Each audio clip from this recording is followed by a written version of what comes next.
Friends, ನಿಮಗೆಲ್ಲ tassels and ಟೇಲ್ಸ್ಗೆ ಸ್ವಾಗತ. ಶುರುವಿಗೆ 6 stand silk thread ತೆಗೆದುಕೊಂಡು ಅದಕ್ಕೊಂದು ನಾಟ್ ಹಾಕಿ, ನಾಟು ಮೇನ್ ಫ್ಯಾಬ್ರಿಕ್ನ ಬ್ಯಾಕ್ ಸೈಡ್ ಬರುವ ಹಾಗೆ ಈ ರೀತಿಯಲ್ಲಿ ಇಟ್ಕೊಂಡು ಒಂದು ಸಿಂಗಲ್ ಕ್ರೋಶೆ ಹಾಕಿಕೊಳ್ಳೋಣ. ನೆಕ್ಸ್ಟ್ ಅದರ ಪಕ್ಕದಲ್ಲೇ ಇನ್ನೊಂದು ಸತಿ ಸಿಂಗಲ್ ಕ್ರೋಶೆ ಹಾಕೊಳ್ಳೋಣ. ಟೋಟಲ್ 2 ಟೈಮ್ಸ್ ಸಿಂಗಲ್ ಕ್ರೋಶೆ ಹಾಕೊಳ್ತಿದ್ದೇವೆ ನಾವು. ಇನ್ನು ಒಂದು ಗೋಲ್ಡ್ ಬೀಡ್ ತೆಗೆದುಕೊಳ್ಳೋಣ. ಗೋಲ್ಡ್ ಬೀಡನ್ನು ಥ್ರೆಡ್ಡಿನೊಳಗಡೆ ಇನ್ಸರ್ಟ್ ಮಾಡಿಕೊಳ್ಳೋಣ ಈ ರೀತಿಯಲ್ಲಿ. ಇನ್ನೀಗ ಬೀಡ್ ಲಾಕ್ ಹಾಕೊಳ್ಳೋದು ಬೇಡ, ಡೈರೆಕ್ಟ್ ಇಲ್ಲಿ ಎಲ್ಲಿಗೆ ಬರ್ತದೆ ನೋಡಿ ಅಲ್ಲ ಗೊತ್ತಾ ಸಿಂಗಲ್ ಕ್ರೋಶೆ ಹಾಕಿಕೊಳ್ಳೋಣ. ಈ ಬೀಡ್ ಇಲ್ಲ ಗೊತ್ತಾ ಬರ್ತದೆ, ಇಲ್ಲ ಗೊತ್ತಾ ಸಿಂಗಲ್ ಕ್ರೋಶೆ ಮಾಡಿಕೊಳ್ಳೋಣ ಈ ರೀತಿಯಲ್ಲಿ. ಇನ್ನು ನೆಕ್ಸ್ಟ್ 4 ಚೈನ್ ಸ್ಟಿಚ್ ಹಾಕೊಳ್ಳೋಣ, ಅದು ಕುಚ್ಚು ಕಟ್ಟಲಿಕ್ಕೆ. 1 2 3 4. ಇದು ಬಿಗಿನರ್ ಫ್ರೆಂಡ್ಲಿ ಡಿಸೈನ್ ಆಗಿರ್ತದೆ. 2 ಸ್ಟೆಪ್ಪಲ್ಲಿ ಹಾಕ್ಕೊಂಡು ಮುಗೀತದೆ. ಎಲ್ಲಿಗೆ ಬರ್ತದೆ ಅಂತ ನೋಡಿ, ಎಕ್ಸಾಕ್ಟ್ ಪಾಯಿಂಟಿಗೆ ಸಿಂಗಲ್ ಕ್ರೋಶೆ ಮಾಡಿಕೊಳ್ಳೋಣ. ಇನ್ನು ನೆಕ್ಸ್ಟ್ ಇನ್ನೊಂದು ಗೋಲ್ಡ್ ಬೀಡನ್ನು ತೆಗೆದುಕೊಂಡು ಇದೇ ರೀತಿಯಾಗಿ ಇನ್ಸರ್ಟ್ ಮಾಡಿಕೊಳ್ತೇನೆ. ಗೋಲ್ಡ್ ಬೀಡ್ ಇನ್ಸರ್ಟ್ ಮಾಡಿಕೊಂಡೆ ಮಿಡ್ಲಲ್ಲಿ ಕುಚ್ಚು ಬರ್ತದೆ, ಆಚೀಚೆ ಬೀಡ್ಸ್. ಇನ್ನು ನೆಕ್ಸ್ಟ್ ಸ್ಟೆಪ್ಪು ಸ್ಟಾರ್ಟ್ ಮಾಡೋಣ. 3 ಚೈನ್ ಸ್ಟಿಚ್ ಹಾಕಿಕೊಳ್ಳೋಣ. 1 2 3. ಎಲ್ಲಿಗೆ ಬರ್ತದೆ ನೋಡಿ ಅಲ್ಲಿಗೆ ಸಿಂಗಲ್ ಕ್ರೋಶೆ ಮಾಡಿಕೊಳ್ಳೋಣ. ಇದು ಇಲ್ಲಿಗೆ ಬರ್ತದೆ, ಎಕ್ಸಾಕ್ಟ್ ಪಾಯಿಂಟಿಗೆ ಸಿಂಗಲ್ ಕ್ರೋಶೆ ಮಾಡಿಕೊಳ್ಳುವ. ಇನ್ನು ನೆಕ್ಸ್ಟ್ 8 ಚೈನ್ ಸ್ಟಿಚ್ ಹಾಕಿಕೊಳ್ಳೋಣ. 1 2 3 4 5 6 7 8. ಈಗೇನು ಮಾಡಬೇಕಂದ್ರೆ 8 ಚೈನ್ ಸ್ಟಿಚ್ ಹಾಕ್ಕೊಂಡು ಇದು 8 ಚೈನ್ ಸ್ಟಿಚ್ ಎಲ್ಲಿಗೆ ಬರ್ತದೆ ನೋಡಿ ಅಲ್ಲಿಗೆ ಎಕ್ಸಾಕ್ಟು ಲಾಕ್ ಮಾಡ್ಕೊಳ್ಳಿಕ್ಕಿಲ್ಲ. 2 ಚೈನ್ ಸ್ಟಿಚ್ಚು ಬ್ಯಾಕ್ ಬಂದು 6 ಚೈನ್ ಸ್ಟಿಚ್ಚಿನಲ್ಲಿಗೆ ಲಾಕ್ ಮಾಡಿಕೊಳ್ಳೋಣ. ಆಗ ಒಂದು ಆರ್ಚಿನಾಗೆ ಕಾಣಿಸ್ತದೆ ನೋಡಿ ಈ ರೀತಿಯಾಗಿ. ಎಕ್ಸಾಕ್ಟಿಗೆ ಹಾಕಲಿಕ್ಕಿಲ್ಲ, 2 ಚೈನ್ ಸ್ಟಿಚ್ಚು ಬ್ಯಾಕ್ ಬರಬೇಕು. ಈ ರೀತಿ ಒಂದು ಲೂಪು ಫಾರ್ಮ್ ಆಗ್ತದೆ ನೋಡಿ. ಇನ್ನು 3 ಚೈನ್ ಸ್ಟಿಚ್ ಹಾಕಿಕೊಳ್ಳುವ. ಇದರ ಬೇಸ್ ಲೈನು ಇಷ್ಟೇ ಆಗಿರ್ತದೆ. ಸ್ಟಾರ್ಟಿಂಗ್ ಒಂದು ಬೀಡ್, ಮತ್ತು 4 ಚೈನ್ ಸ್ಟಿಚ್ಚು ಬೀಡ್, ಮತ್ತು 3 chain stitch single crochet, 8 chain stitch ಹಾಕಿ 6 ಚೈನ್ ಸ್ಟಿಚ್ ಬರುವಲ್ಲಿ ಹಾಕ್ಕೊಂಡು ಲಾಕ್ ಮಾಡಿಕೊಳ್ಳಿಕ್ಕೆ. Next 3 chain stitch. ಇವಾಗ ಒಂದು ಬೀಡ್ ಇನ್ಸರ್ಟ್ ಮಾಡಿಕೊಳ್ಳೋಣ. ಬೀಡ್ ಇನ್ಸರ್ಟ್ ಮಾಡಿಕೊಂಡು ಎಲ್ಲ ಗೊತ್ತಾ ಬರ್ತದೆ ನೋಡಿ ಅಲ್ಲ ಗೊತ್ತಾ single crochet. Next 4 chain stitch, ಅದು ಕುಚ್ಚು ಕಟ್ಟಲಿಕ್ಕೆ. ಇದೇ ರೀತಿಯಲ್ಲಿ ಬೇಸ್ ಲೈನ್ ಕಂಟಿನ್ಯೂ ಆಗ್ತದೆ. 3 ಆಯಿತು, 4. ನೆಕ್ಸ್ಟ್ ಒಂದು ಬೀಡ್ ಹಾಕಿ ಬೀಡ್ ಲಾಕ್ ಹಾಕಿ ಕಂಟಿನ್ಯೂ ಮಾಡೋಣ. ಬೀಡ್ ಹಾಕಿ ಬೀಡ್ ಲಾಕ್ ಮಾಡ್ಕೊಂಡಿದ್ದೀನಿ. ಇನ್ನು ನೆಕ್ಸ್ಟು 3 ಚೈನ್ ಸ್ಟಿಚ್ ಹಾಕಿದೆ.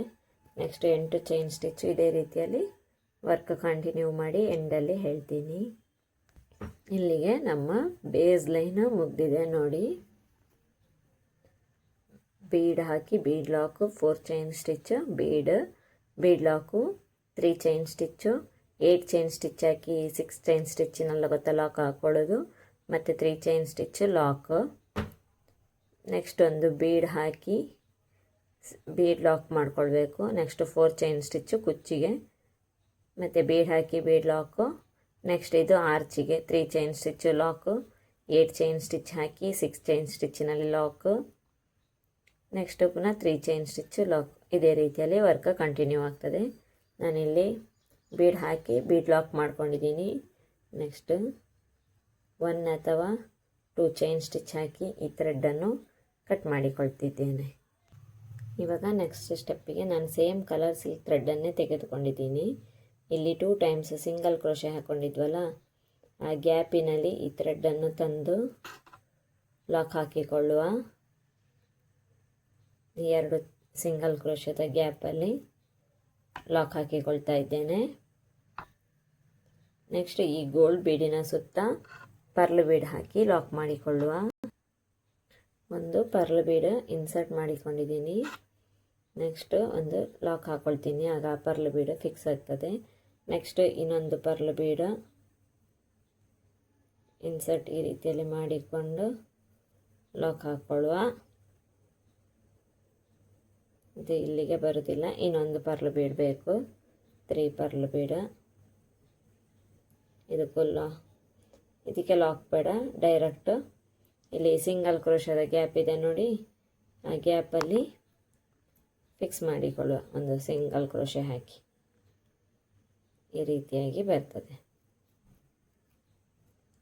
ನೆಕ್ಸ್ಟ್ 4 ಚೈನ್ ಸ್ಟಿಚ್ಚಿನ ಮೇಲೆ 4 ಚೈನ್ ಸ್ಟಿಚ್ ಈ ರೀತಿಯಲ್ಲಿ ಕಾಣಿಸ್ತದೆ, ಒಂದು ಪುಟ್ಟ ಆರ್ಚಿನ ಹಾಗೆ. 4 ಚೈನ್ ಸ್ಟಿಚ್ಚಿನ ಮೇಲೆ 4 ಚೈನ್ ಸ್ಟಿಚ್ ಹಾಕಿ ಸಿಂಗಲ್ ಕ್ರೋಶೆ ಹಾಕಿಕೊಳ್ತೇನೆ. ನೆಕ್ಸ್ಟ್ ಸ್ಟೆಪ್ಪು ಕೂಡ ಈ ಬೀಡಿನ ಮೇಲೆ ಕೂಡ ಇದೇ ರೀತಿಯಲ್ಲಿ 3 ಬೀಡ್ ಹಾಕಿ ಲಾಕ್ ಮಾಡಿಕೊಳ್ತೇನೆ. ಈ ರೀತಿಯಾಗಿ ಕಾಣಿಸ್ತದೆ ನೋಡಿ, ಇದರ ಮಿಡಲಲ್ಲಿ ಕುಚ್ಚು ಬರ್ತದೆ. ಇನ್ನೀಗ ನೆಕ್ಸ್ಟು ಈ 8 ಚೈನ್ ಸ್ಟಿಚ್ಚನ್ನು 6 ಚೈನ್ ಸ್ಟಿಚ್ಚಿನಲ್ಲಿ ಲಾಕ್ ಮಾಡಿದ್ವಲ್ಲ, ಅದರ ಒಳಗಡೆ ಆರ್ಚ್ ಮಾಡಿಕೊಂಡು ಹೋಗೋಣ. ಇದು ಅದರ ಆರ್ಚಿನ ಈ ಲೈನನ್ನು ಏನು ಮುಟ್ಲಿಕ್ಕಿಲ್ಲ, ಈ 3 ಚೈನ್ ಸ್ಟಿಚ್ಚನ್ನು. ನೆಕ್ಸ್ಟ್ ಸೂಜಿ ಮೇಲೆ ಒಂದು ಲೂಪ್ ಇತ್ತಾ, ಇನ್ನೆರಡು ಲೂಪ್ ಮಾಡಿಕೊಳ್ಳೋಣ. ನೆಕ್ಸ್ಟ್ ಡೈರೆಕ್ಟು ಈ ಗ್ಯಾಪಿನೊಳಗೆ ಬಂದು ತ್ರಿಬಲ್ ಕ್ರೋಶೆ ಮಾಡ್ತಾ ಹೋಗೋಣ. ನಾವು ಎಷ್ಟಾಗ್ತದೆ ಅಷ್ಟು ಮಾಡಿಕೊಳ್ಳುವ. 2ರಲ್ಲಿ ಒಂದು ಸತಿ, 2ರಲ್ಲಿ ಒಂದು ಸತಿ, ನೆಕ್ಸ್ಟ್ 2ರಲ್ಲಿ ಒಂದು ಸತಿ, ಈ ರೀತಿಯಲ್ಲಿ ಆಯಿತಾ. ನೆಕ್ಸ್ಟ್ 3 ಚೈನ್ ಸ್ಟಿಚ್ ಹಾಕಿಕೊಳ್ಳುವ. ಒಂದು ಪೀಕಾಟ್ ಮಾಡಿಕೊಳ್ಬೇಕು. ಈ ಗ್ಯಾಪ್ ಇದೆ ನೋಡಿ, 2ರ ಗ್ಯಾಪಿನಲ್ಲಿ ಬಂದು ಒಂದು ಸಿಂಗಲ್ ಕ್ರೋಶೆ.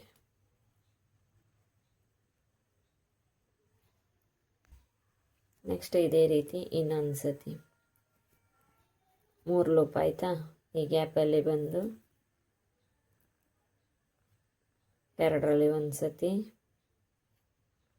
2ರಲ್ಲಿ ಒಂದು ಸತಿ ತೆಗೆದುಕೊಳ್ಳುವ. ಲೆಂತ್ ಒಂದೇ ರೀತಿಯಲ್ಲಿ ಇರಬೇಕು ತ್ರಿಬಲ್ ಕ್ರೋಶದ್ದು, ಇಲ್ಲದ್ರೆ ಆರ್ಚಿದ್ದು ಶೇಪು ಹಾಳಾಗಿ ಹೋಗ್ತದೆ. ಲೆಂತ್ ತಗೊಳ್ಳುವಾಗ ನಾವು ನೋಡಿಕೊಂಡು ತಗೋಬೇಕು. ನೆಕ್ಸ್ಟ್ 3 ಚೈನ್ ಸ್ಟಿಚ್ ಹಾಕಿ ಒಂದು ಪೀಕಾಟ್ ಅಂದರೆ ಏನಿಲ್ಲ, 2 ಗ್ಯಾಪಲ್ಲಿ ಬಂದು ಈ 2 ದಾರವನ್ನು ಒಂದು ಮಾಡೋದು ಈ ರೀತಿಯಲ್ಲಿ. ನೆಕ್ಸ್ಟ್ ಇನ್ನೊಂದು ಸತಿ ತ್ರಿಬಲ್ ಕ್ರೋಶೆ, ಇದೇ ರೀತಿಯಲ್ಲಿ ತ್ರಿಬಲ್ ಕ್ರೋಶೆ ಕಂಟಿನ್ಯೂ ಮಾಡ್ತಾ ಹೋಗಬೇಕು ಈ ಗ್ಯಾಪಿನಲ್ಲಿ. ಇದು ನಾವು 6 ಚೈನ್ ಸ್ಟಿಚ್ಚಿನ ಗ್ಯಾಪಲ್ಲಿ ಹಾಕಿದ್ದೇವಲ್ವಾ, ಮೇ ಬಿ 12 ಮಾಡಿಕೊಳ್ಳಿಕ್ಕೆ ಆಗ್ತದೆ, ನೋಡೋಣ. ನೆಕ್ಸ್ಟ್ ಈ ರೀತಿಯಲ್ಲೇ 3 ಚೈನ್ ಸ್ಟಿಚ್, ಪೀಕಾಟ್.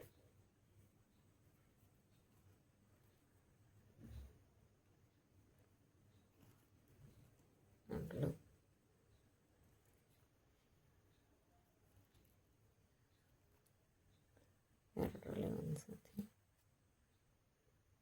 2ರಲ್ಲಿ ಒಂದು ಸತಿ, 2ರಲ್ಲಿ ಒಂದು ಸತಿ.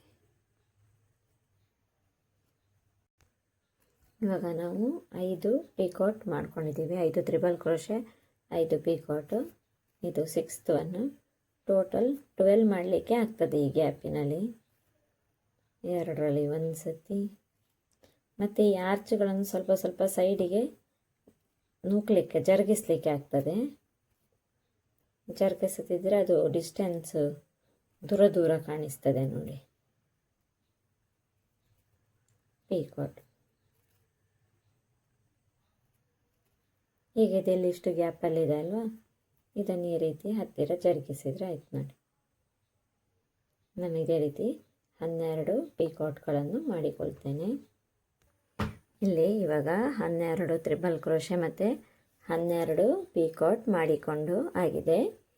ಇದನ್ನು ಇಲ್ಲಿ ಸಿಂಗಲ್ ಕ್ರೋಶೆ ಹಾಕಿದ್ವಲ್ಲ, 3 ಚೈನ್ ಸ್ಟಿಚ್ ಹಾಕಿ ಸಿಂಗಲ್ ಕ್ರೋಶದ ಗ್ಯಾಪಿನಲ್ಲಿ ಸಿಂಗಲ್ ಕ್ರೋಶೆ ಹಾಕಿ ಈ ವರ್ಕನ್ನು ಫಿಕ್ಸ್ ಮಾಡಿಕೊಳ್ಳುವ. ಈ ರೀತಿಯಲ್ಲಿ ಫಿಕ್ಸ್ ಮಾಡಿಕೊಂಡ್ರೆ ಆಯಿತು. ಈ ರೀತಿಯಾಗಿ ವರ್ಕ್ ಕಾಣಿಸ್ತದೆ ನೋಡಿ. ನೆಕ್ಸ್ಟು ಈ ಬೀಡಿಗೆ 3 ಪರ್ಲ್ ಬೀಡ್ ಹಾಕಿ ಲಾಕ್ ಮಾಡಿಕೊಳ್ಳೋಣ. ನೆಕ್ಸ್ಟ್ ಇಲ್ಲಿ 4 ಚೈನ್ ಸ್ಟಿಚ್ಚಿಗೆ 4 ಚೈನ್ ಸ್ಟಿಚ್ ಹಾಕಿ single crochet, next bead lock. ಇದೇ ರೀತಿಯಲ್ಲಿ ವರ್ಕ್ ಕಂಟಿನ್ಯೂ ಮಾಡ್ತೇನೆ. ಇವಾಗ ನೆಕ್ಸ್ಟ್ ಸ್ಟೆಪ್ಪು ಕೂಡ ಇದೇ ರೀತಿಯಲ್ಲಿ ಕಂಟಿನ್ಯೂ ಮಾಡಬೇಕು. ಇಲ್ಲಿ ನಾನು 3 ಬೀಡ್ ಹಾಕಿ ಲಾಕ್ ಮಾಡಿ 4 ಚೈನ್ ಸ್ಟಿಚ್ ಹಾಕಿ ಲಾಕ್ ಮಾಡಿ 3 ಬೀಡ್ ಹಾಕಿ ಲಾಕ್ ಮಾಡಿದ್ದೀನಿ. ನೆಕ್ಸ್ಟ್ ಈ 3 ಚೈನ್ ಸ್ಟಿಚ್ಚನ್ನು ಟಚ್ ಮಾಡಲಿಕ್ಕಿಲ್ಲ, ಅದನ್ನು ಹಾಗೆ ಇಟ್ಟು ನೆಕ್ಸ್ಟ್ ಈ 8 ಚೈನ್ ಸ್ಟಿಚ್ ಹಾಕಿ 6 ಚೈನ್ ಸ್ಟಿಚ್ಚಲ್ಲಿ ಲಾಕ್ ಮಾಡಿದ್ವಲ್ಲ ಅದರೊಳಗೆ ಟ್ರಿಪಲ್ ಕ್ರೋಶೆ ಮಾಡಬೇಕು. 12 ನಾನು ಆ ಟ್ರಿಪಲ್ ಕ್ರೋಶೆಯನ್ನು ಮಾಡಿ ಎಂಡಲ್ಲಿ ಏನು ಮಾಡಬೇಕು ಅಂತ ಹೇಳ್ತೇನೆ. ಇವಾಗ ನಾವು ವರ್ಕಿನ ಎಂಡ್ ತನಕ ಬಂದಿದ್ದೇವೆ. ಮಿಡಲಲ್ಲಿ ಟಸಲ್ ಹಾಕಲಿಕ್ಕೆ ಜಾಗ ಬಿಟ್ಟು ಇಲ್ಲಿ 3 ಬೀಡ್ ಹಾಕಿ ಲಾಕ್ ಮಾಡ್ಕೊಂಡಿದ್ದೀನಿ. ಇನ್ನೊಂದು ಚೈನ್ ಸ್ಟಿಚ್ ಹಾಕಿ ಈ ಥ್ರೆಡ್ಡನ್ನು ಟ್ರಿಮ್ ಮಾಡಿಕೊಂಡು ಕುಚ್ಚು ಕಟ್ಟಿ ಆದಮೇಲೆ ಡಿಸೈನಿನ ಫೈನಲ್ ಲುಕ್ಕು ಯಾವ ರೀತಿ ಕಾಣ್ತದೆ ಅಂತ ನೋಡೋಣ. ಕುಚ್ಚು ಎಲ್ಲ ಕಟ್ಟಿ ಆದಮೇಲೆ ಡಿಸೈನು ಈ ರೀತಿಯಾಗಿ ಕಾಣಿಸ್ತದೆ. ಹೊಸತಾಗಿ ಕುಚ್ಚು ಕಲಿತವರು ಕೂಡ ಈ ಡಿಸೈನನ್ನು ಟ್ರೈ ಮಾಡ್ಬೋದು. ತುಂಬ ಈಸಿಯಾಗಿದೆ ಈ ಡಿಸೈನು. ನೀವು ಕೂಡ ಟ್ರೈ ಮಾಡಿ ಹೇಗೆ ಬಂದಿದೆ ಅಂತ ನನಗೆ ಕಮೆಂಟ್ ಮಾಡಿ ತಿಳಿಸಿ. Thank you.